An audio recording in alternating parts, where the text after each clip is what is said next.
به نام خالق هستی برای درست کردن چیزکیک کلاسیک خوشمزه‌مون نیاز به پودر قند و کره مذاب داریم که خنک باشه. با همدیگه ترکیبش میکنیم. میتونیم از بیسکویت پتیپور یا ساق دلایی استفاده کنیم یا هر بیسکویت دیگه‌ای که مایل هستید.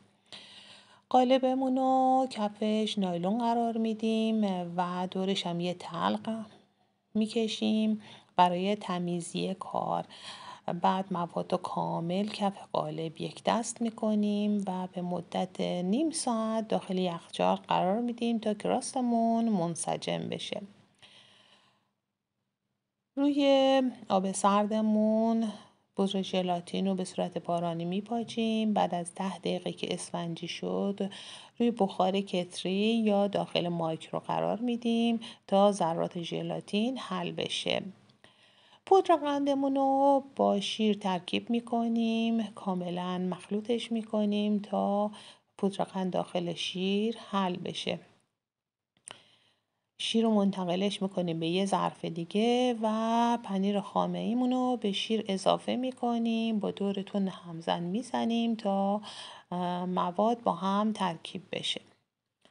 خامه قنادیمون رو با دور تند همزن میزنیم تا فرم بگیره. میتونیم از خامه صبحانه به همین میزان استفاده کنیم، فقط میزان شکرش رو باید بیشتر کرد.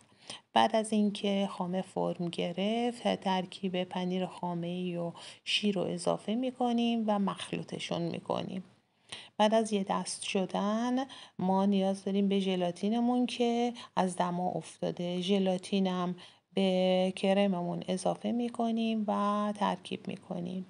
مواد چیزکیک رو روی کراستمون میریزیم و صاف و یک دستش میکنیم. برای اینکه کاملا صاف و یک دست بشه یه چند ضربه قالب رو روی میز کارمون میکوبونیم. داخل یخچال به مدت 4-5 ساعت قرار میدیم.